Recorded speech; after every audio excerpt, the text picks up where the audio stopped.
with women breastfeeding in public is like people like, oh, don't do that or put that away. Like I've literally never saw women breastfeeding and thought anything of it. I probably never even noticed it. Like I have to really be like focused, paying attention. Like what is she doing? Why does she have like I don't think about it at all. So it's beyond me to think someone's gonna walk up to you and be like, hey, you shouldn't be like feeding your child. Like, I'm not gonna say what they should or shouldn't do because the kid need to eat. That's right. The kid need to eat. I'm not gonna lie. Look, but if that chick looking good over there, if she got some nice breastises, I don't know. I'm gonna look past the baby. Yeah, I don't think I'm gonna be worried about the baby. And that's as a man. I'm just saying. It's kind of 2 against 1 right now because the thing is, as a man, from our perspective, you know what I'm saying. If you are a straight male, that's what you're looking for. Well, you know what I'm saying? Like if you see it pop out, you're gonna be like, no, I'm not saying that you wouldn't hold look. up. I'm saying like for people to think that it's inappropriate to do it in public and that's, is the thing. And I think it's not.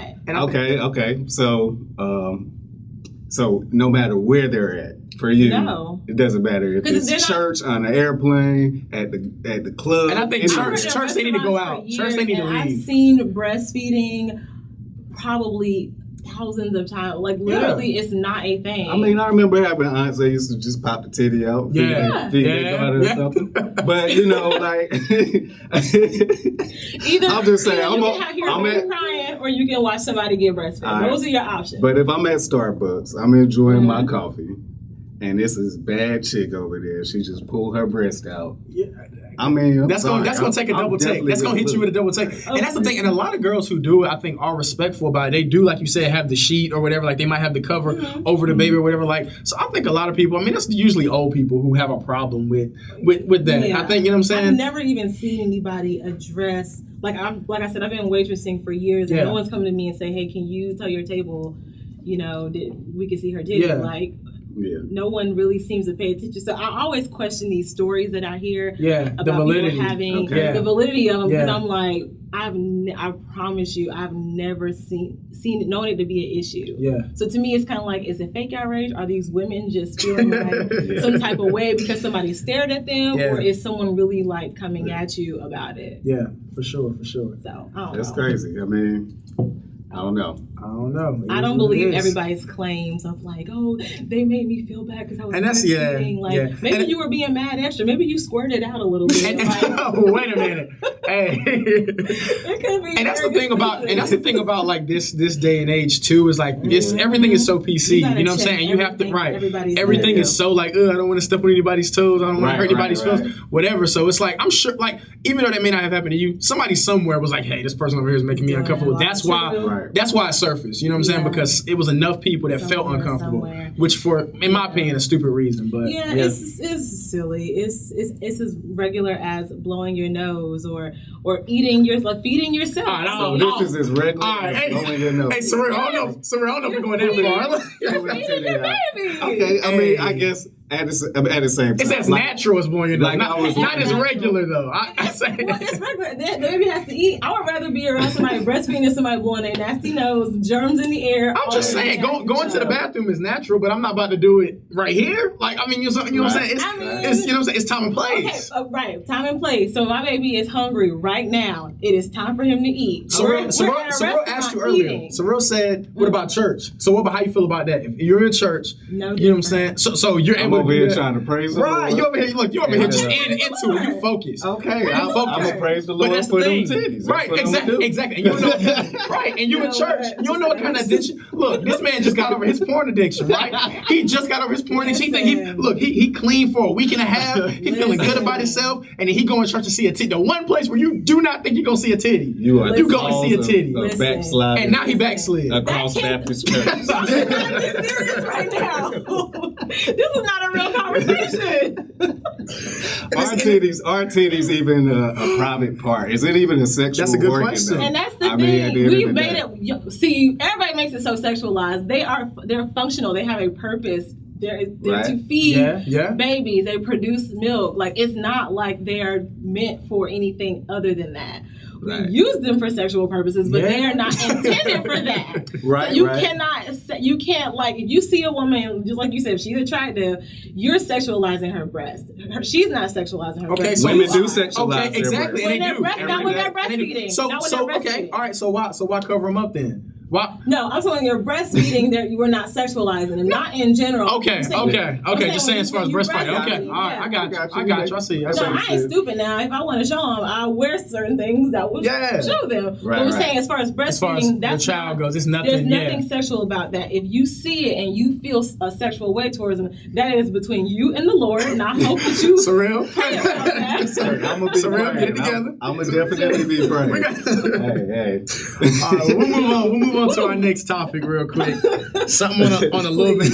A little bit of a lighter note. A little bit, you know what I'm saying? What's going on out there? Well, this one, mine is a little bit of a darker note, honestly. It's Fredo Santana, obviously a rapper. He's with Chief Keef, the 300 Gang. He passed away earlier this year. I want to say maybe March or so. And they didn't know what the cause was. It was just released today that the cause of his death was cardiovascular disease. Right. Obviously that's a problem with your cardio system and your heart and breathing exactly. And so but what I also read when I did a little bit of off reading as well is that it comes from the lifestyle that he lived. A lot of smoking, you know what I'm saying, smoking weed, a lot of and drinking lean too is a big thing. Right. That is a part of music now. It's just like it's a staple. I'm sipping lean. I'm sipping purple drink. Future made it huge, right? Future made it I mean he's got albums called Dirty Sprite, right, which is lean. And the pills. Right, pills, all that stuff. So what do you guys, obviously a sad death, but what do you guys think that this means for hip hop and what needs to change from us? Well, I mean, it's a very strong drug culture with the younger artists that are coming out now. Right. And, it's sad, but, that's part of the life that they live in. Right. And then it's expressed through the music, which influences all the other kids to start using it too. So, I mean, it's a sad thing. Right. I mean, what do you think we should do about it? Yeah. I don't know. It's tough because what makes it so bad is that when little, I don't know if I can't keep up. Lil Xan's, Lil Pump, one of them died.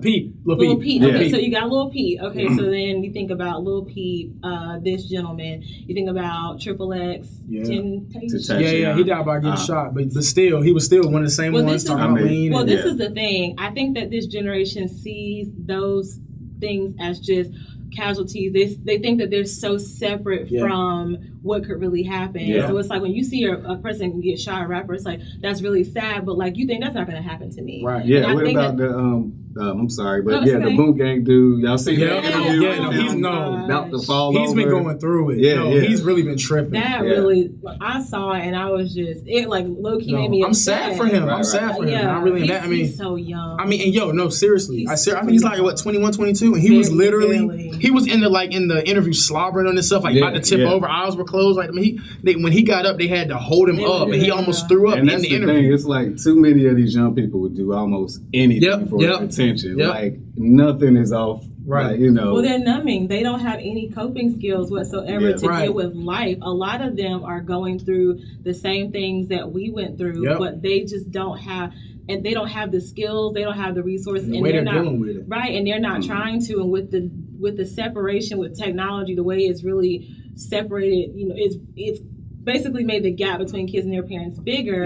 It's like they're looking here to medicate instead of really getting help in the areas that they need it. So they're doing things. I mean, I never thought it would be so common for 15 and 16-year-old. Even people who I've worked with are like, we're going to party. Oh yeah, you're going to get something. I'm like, y'all do this what are y'all doing? Weekends? Yeah, seriously. No, and I've seen it. It used to be like something that you heard about it, and it was like, when Lil Wayne first popularized it, it was like a huge problem. And now it's like as common as just anything else. Yeah, somebody was saying maybe Lil Wayne is the start. Yeah, he was. He was one of them. Of everything going on in this generation. Yeah, he was. That we're also raising a society full of sociopaths. Yeah. You know what I'm saying? Everybody's for self. Yeah, I mean, and that's the thing too. And it's like it's not weed anymore. You know what I'm saying? It's not, just, you know what I'm saying, whatever, doing like just regular stuff. It's, you know, these are prescription drugs that are not supposed to be taken consecutively and on top of it. You know what I'm saying? Like these people are literally, you'll pop a pill and then you'll go drink whatever, cough syrup. Like this is, if you look at the back of these labels, there's so many warnings and so many please don't, do not, whatever. And these people are really doing it and thinking they're supposed to be okay. I mean, it's like 21-years-olds with livers failing and things like that. Like, come on. This is crazy. And it's epidemic. And how about when you see somebody that's younger than you but looks about 10, 20 years old? And it ages them. I was just about to say that. Yeah, it ages them. I was literally in a barbershop, I think, 2 weeks ago, and a guy came in and he literally poured up lean in the barbershop. And I'd seen people like pop pills, but I'd never seen anybody pour up lean. I've seen people drink it, but he literally mixed it and made it in the barbershop, just like anything. I was looking at him like, he was like, you want something? I was like, nah, I'm good. I'm good. That's crazy. What you got for us, Surreal? Man. What you think about this Travis Scott album? What you think about that? The thing about Travis Scott with me is he sounds very repetitive to me. I think all of his music, a lot of his music, runs into each other. So you're just Travis Scott hater? No, not a hater. Don't give me the Charlemagne tag. Look, don't give me the Charlemagne tag. I was about to say, like, I refuse to be Charlemagne on this show. I refuse. Okay. I like the music. Look, but I'm not. I don't hate everything, but I hate some stuff. All right? But look, it's just very repetitive. I just don't know. Like, it's certain songs up there that just ran into each other. And I was just like, I don't know what the difference is. I don't know. Travis Scott to me has never really stuck out. I mean, he's cool, but that's what I was gonna say. There is nothing about him that catches my attention. And people love him. He has a huge fan base. Technically, me either, but I do like the way he sounds on tracks. Yeah. I've never listened to an album from him. You know what I'm saying? I like the way he sounds though. I mean, this is a shot, you know, because a friend of mine who is super old school hip hop does not rock with any of this new stuff. Told me that they like the songs. So I was like, okay, like this is the person who really bothers to listen to music. So I was gonna give it a chance for that. The artwork for it is dope. I'm all about some good artwork. And that's what's caught my attention more so than anything. It's just the imagery of it more so than super the sound. Dope. And that's the thing too. I mean, and with the music culture now, it's not really about making albums anymore. It's about making hits. So the thing is, what albums have really become are essentially mixtapes. They are really they're really just random songs that people just plot and put together. You know what I'm saying? And just it's a few artists who actually still but the people who are popular and who are you know going number one on Billboard, like you know, I mean not to knock on Cardi, but I like Cardi a lot. I think she's dope. I like her story. You know what I'm saying? A lot of the girls, like she's really Nicki Minaj, especially with that Queen album that just dropped. I don't know if y'all heard that, but that Queen album was super subpar. It was super for pushing it back and making us wait. It was super subpar. But Cardi is on Nicki's butt, man. Like, and that's the thing. But her album consisted of literally hits. It was hits and it was hits. And what consists of really a good album these days is, you know, it starts off as just hits. But the thing is, it grows with you over time now. Before, you would know off rip, man, this is a good album. But when I first listened to it, I was like, But now I bump it. Like, I'm like, this is good. Yeah. So I feel that. Yeah, for sure. Yeah. So they're trying to say, though, that this Travis Scott album is better than Scorpion. And I know you a huge Drake fan. Man, look, so let me introduce myself. Let me tell everybody who I am. And I want you to put this in. Okay. I am the biggest Drake stan you will ever meet. All right, period. I've been a Drake fan since 2007. So whenever Pusha T, I just want to put that out there. So who won in the Drake and Pusha T beef? Who won that? How do you feel as a Drake fan whenever you heard it? Okay. And the thing about me, I'm not gonna lie. I'm not gonna ever lie. That's the kind of fan I'm an honest fan. And when I'm disappointed in Drake, I'm disappointed. He lost. Period. It wasn't a Meek Mill situation. It wasn't a pure kill, whatever. The song Duppy he dropped got glazed over. It was cool. We heard it, and then relax. I'm not gonna say trash. It was a good song. It wasn't trash. He was spitting. But Pusha T came so hard. It was just like, bro. You know what I'm saying? But the thing that Drake did great about that is that he let it die. And the thing is, when you are bigger than an artist, you don't bring an artist up to your level. He definitely played his cards right. He did. Far as, you know, the timing of dropping the album. Right. And, I mean, the streams that album got just crazy. He broke the record. I mean, he was cool.